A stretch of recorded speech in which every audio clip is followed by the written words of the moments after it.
সংসারে যত বয়স বাড়বে তত আপনার কদর কমে যাবে, এটাই সত্যি। আর এটাই সবাই ফিল করে। আসসালামু আলাইকুম, বাংলাদেশি ব্লগার মম স্নেহা চ্যানেলে আপনাদের আরও একবার স্বাগত জানাই। তো এখন সকাল 7টা বাজে, এখন থেকে আমার ভিডিওটি স্টার্ট করলাম। তো সকালে তো আশিবাসি কাজ সব কিছুই করে নিয়েছি, এখন তো চা খেতে আসছি। আর চাটা খেয়ে নিয়ে তারপরে বাদবাকি কাজগুলোও করব। সকালে রান্না, দুপুরের রান্না কিন্তু আমি করে ফেলেছি অফ ক্যামেরায়। তো কি হয়, বাড়িতে অনেক কাজ আছে, যেমন আমাদের তো মাঠে চাষবাস করে, সেগুলাও একটু বাড়িতে যখন নিয়ে আসে সেগুলাও কিন্তু একটু কাজ করতে হয়। আবার সংসারে ছোট বাচ্চা বলেন, মুরব্বীরা থাকলে অনেক কষ্ট হয়। আপনি একদিক থেকে গোছাবেন আর একদিক থেকে হচ্ছে অগোছালো হবে। তো চাটা কথা বলতে বলতে চাটা খেয়ে নিলাম।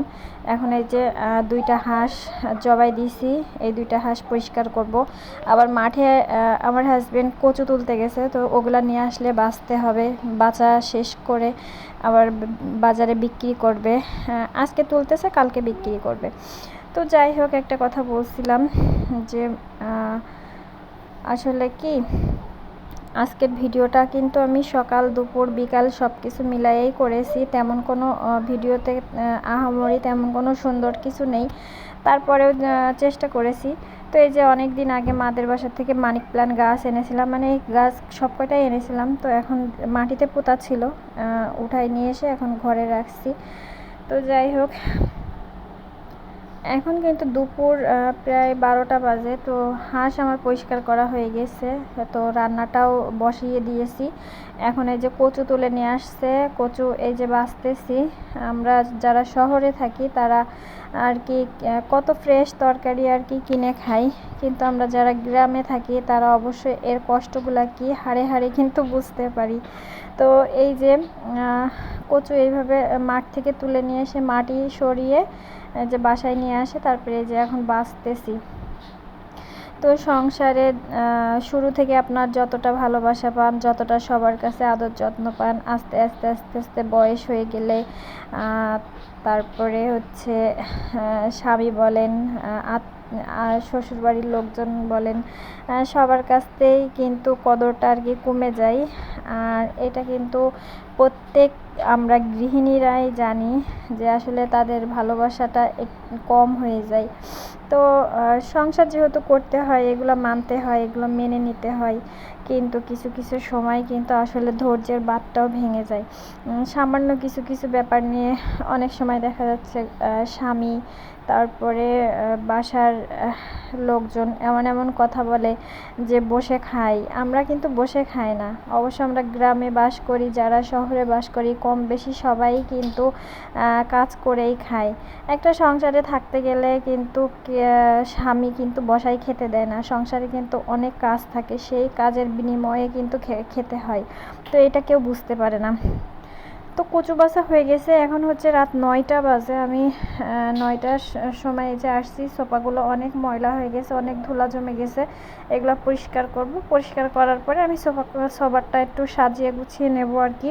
আর ফোমগুলোও নষ্ট হয়ে গেছে। তো আমি বাটিতে একটু পানি আর একটু বিরাস নিয়ে আসছি, একটা বিরাস নিয়ে সেগুলো পরিষ্কার করব।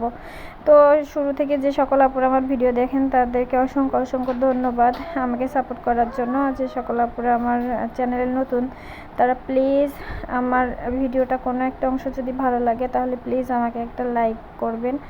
আর আমার কথা, আমার কাজ, কোনো একটা কথা যদি আপনাদের ভালো লাগে তাহলে আমার চ্যানেলটি সাবস্ক্রাইব করবেন।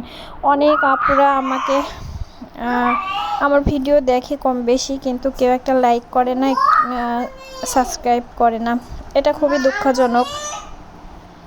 তো এই যে ভয়েস দিতে গেছি, এখন কিন্তু আমার মেয়েটা এত পরিমাণে চিল্লাচিল্লি করছে। আর মেয়ে তো অনেক দুষ্টু হয়ে গেছে, একটা কথাও তো শোনে না।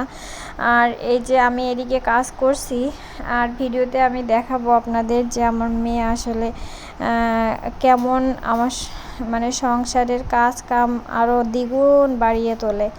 আমি জানি অনেক বাচ্চারা অনেক শান্তশিষ্ট। আমার দুইটা ছেলে পরপর দুইটা ছেলে মানুষ করেছি, তারা অনেক শান্ত, অনেক ইয়ে, কিন্তু এখন একটু দুরন্ত হয়ে গেছে, যেহেতু বয়সের সঙ্গে সঙ্গে ওরা বড় হয়ে গেছে, ওদের কথাবার্তা চলন বলন সব কিছু পাল্টে গেছে। তো এই যে আস্তে আস্তে মানে এই কাজগুলো কি দিনের বেলা আমি আর কি করার সুযোগ পাই না, যার কারণে এই যে রাতেই করছি। আর অনেক দিন কিন্তু এগুলো মোছামুছির কাজও আমি করতে পারি না। আহামরি ফার্নিচার আমার ঘরে নেই, কিন্তু যতটুকু আছে আলহামদুলিল্লাহ আমি সেগুলাই আর কি কম বেশি টুকটাক কাজ আর কি করি। ওই যে যখন মাঠে চাষবাস হয়, যখন ফসল আসে বাসায়, তখন কিন্তু চাপটা বেড়ে যায় কাজের, যার কারণে কিন্তু এগুলা মোছা টুছা আর কি হয় না। তো এই যে আমি সুন্দর করে ব্রাশ দিয়ে আর একটা কাপড় ভিজাই নিয়ে মুছলাম। আর সকালে কিছু কাপড়ও ধুয়ে দিয়েছিলাম, সেগুলা আর কি শুকাই গিয়েছে। আর এই এখন ভাঁজ করব। তো ভাঁজ করা হয়ে গেছে, ভাঁজ করতেছি। ভাঁজ করতে করতে আর কি আমার মেয়ে ওই পাশে এমন একটা অকাজ করেছে যে আমি তো রাগে আমার এত খারাপ লাগছে যে কি বলবো। আমার মেয়েটা যে এত মানে অকাজ করে বলার মতো না। হয়তো যারা ছোটোবেলায় একটু দুরন্ত থাকে, অশান্ত থাকে, তারা হয়তো বড় হইলে নাকি শান্ত হয়, এটা আমার মা সবসময় বলে, অন্য মানুষও বলে যে যারা ছোটোবেলায় শান্ত থাকে তারা বড় হলে দুরন্ত হয়, আর যারা ছোটোবেলায় অশান্ত থাকে তারা ছোটোবেলায় শান্ত থাকে। তো জানি না কি হয়। আমার ছেলে দুইটা তো শান্ত ছিল, এখন হয়তো অশান্ত হয়ে গেছে, আর মেয়েটা খুবই অশান্ত। আমি জানি না সে বড় হলে হয়তো শান্ত হবে। মেয়েরা অবশ্যই এমনিতেই শান্ত হয়, কিন্তু আমি মনে করি আমার মেয়েটা একটু অশান্ত বেশি। তো কথা বকর বকর করতে করতে কিন্তু এই যে আমার কাজগুলো করে ফেলেছি।